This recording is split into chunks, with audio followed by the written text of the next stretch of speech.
हमारे सभी दर्शकों को सादर प्रणाम। जय श्री कृष्ण। आज मैं आपको कर्क राशि के बारे में जानकारी दूंगा। कर्क राशि का विवाह कब होगा? यदि आपकी कर्क राशि है और अभी तक विवाह नहीं हुआ है तो यहाँ पर इस वीडियो में इसी से संबंधित जानकारी आपको दी जाएगी। इसके अलावा एक गोचर की शनि ढैया की जानकारी भी आपको इसी वीडियो में दी जाएगी। तो सबसे पहले तो आपको यह समझना है कि यहाँ कर्क राशि का सीधा संबंध है आपकी चंद्र राशि से। चंद्र कुंडली जो है उसके प्रथम भाव में 4 का अंक लिखा हुआ है, या इसको साधारणतया यह भी समझ सकते हैं कि यदि आपकी कुंडली में चंद्रमा 4 नंबर अंक पर लिखा हुआ है तो आपकी कर्क राशि होगी। और इसमें 3 नक्षत्र आते हैं। पुनर्वसु नक्षत्र का चौथा चरण, पुष्य नक्षत्र पूरा उसके चारों चरण और आश्लेषा नक्षत्र के चारों चरण, ये 9 चरण मिलकर कर्क राशि बनती है। तो कर्क राशि में पुनर्वसु नक्षत्र का चौथा चरण, पुष्य नक्षत्र और आश्लेषा नक्षत्र, ये 3 नक्षत्र आते हैं। अब सबसे पहले तो यह समझ लें कि अभी जो है यूँ मानकर चलें कि अप्रैल 2022 से लेकर गुरु जो है मीन राशि पर गोचर कर रहा है।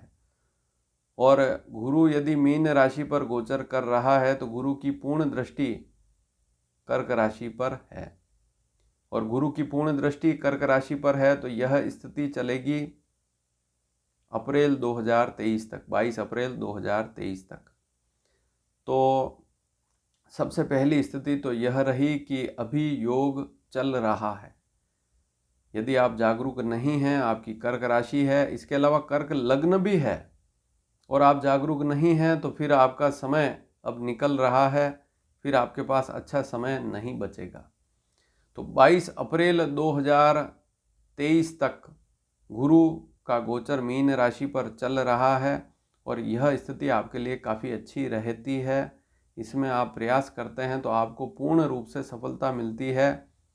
सबसे पहली बात, माता पिता इंटरेस्टेड हैं लेकिन संतान की इच्छा नहीं है तो फिर विवाह कैसे होगा? तो संतान की इच्छा भी होनी चाहिए। अगर संतान की इच्छा नहीं है तो फिर विवाह में देरी तो होगी ही। और यदि जिनकी कर्क राशि है, आयु अभी बहुत कम है, 20 साल या 21 साल से कम है, या 25 साल है लेकिन अभी विचार नहीं कर रहे हैं, तो उनको भी फिर बाद में फिर समय और लग सकता है। तो समय कब तक अनुकूल है? 22 अप्रैल 2023 तक समय आपके लिए अच्छा है। गुरु का गोचर चल रहा है और यह गुरु का गोचर आपको लाभ दे सकता है। अभी भी आपके पास दिसंबर के कुछ दिन बचे हैं, फिर जनवरी, फिर फरवरी, फिर मार्च का पूरा महीना, फिर अप्रैल, 22 अप्रैल तक यह स्थिति चलेगी 2023 तक। तो इसमें अगर कहीं से विवाह का रिश्ता आता है या आप भी आगे बढ़कर कहीं बातचीत करते हैं रिश्ते की, तो आपको लाभ अवश्य मिलेगा।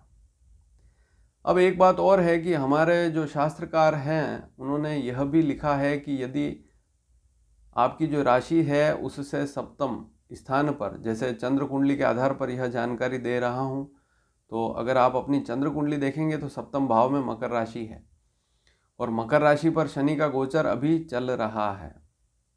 तो सप्तम स्थान पर शनि का गोचर, स्वराशि पर शनि का गोचर चल रहा है और यह गोचर भी योग बनाता है। जैसे सप्तम स्थान पर मंगल आ जाए, शनि आ जाए, शुक्र आ जाए, इवन अगर राहु भी आता है तब भी अचानक योग बनता है।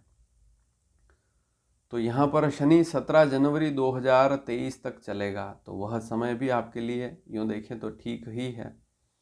फिर क्या होगा, 17 जनवरी 2023 से शनि जो है कर्क राशि वालों के लिए फिर ठीक स्थिति नहीं है। 17 जनवरी के बाद 17 जनवरी के बाद क्या होगा कि आपकी जो राशि है कर्क राशि, वहाँ से शनि 8वां पड़ेगा। गिने आप कर्क, सिंह, कन्या, तुला, वृश्चिक, धन, मकर और कुंभ। तो कुंभ राशि पर गोचर प्रारंभ करेगा और फिर यह स्थिति 25 तक चलेगी, 2025 तक, और उसे शनि का ढैया भी कहते हैं। तो कर्क राशि वालों को शनि का ढैया लगने वाला है। हालांकि शनि का ढैया आठवां अगर शनि है तो स्वास्थ्य को प्रभावित करता है। तो सबसे पहले जिनकी आयु बहुत अधिक है या जिनका स्वास्थ्य, जिनकी कर्क राशि है, स्वास्थ्य बार बार खराब होता है, वे इस ढैया में विशेष ध्यान देवें। और कर्क राशि पर ढैया एग्जैक्ट कब से कब तक है, वैसे तो 17 जनवरी से प्रारंभ होगा और 2025 तक चलेगा। तो वह स्थिति मैं पूर्व में एक वीडियो द्वारा बता चुका हूँ, आप चाहें तो वहाँ पर देख सकते हैं। लेकिन यह लगभग 3 साल तक स्थिति रहेगी। 23 से शुरू होगा, 2 साल तो है ही यूँ मानकर चलें। अब यहाँ पर शनि जो आएगा, आठवां शनि, तो ये आपके कार्यक्षेत्र को भी प्रभावित करेगा। अगर आप नौकरी में हैं तो बिल्कुल भी ना छोड़ें, भूल कर भी। यह शनि जो है ठीक नहीं है ढैया। आपकी राशि से दशम स्थान पर राहु का गोचर भी हो रहा है। अभी देखें, वर्तमान में अक्टूबर तक यह स्थिति चलेगी। एक विवाह का योग जो है बनने वाला है 2023 में, उसकी जानकारी भी इसी वीडियो में दे रहा हूँ, ध्यान से सुने। लेकिन सबसे पहले शनि को समझेंगे। शनि की दृष्टि आपके दशम स्थान पर रहेगी, वहाँ पर राहु भी है।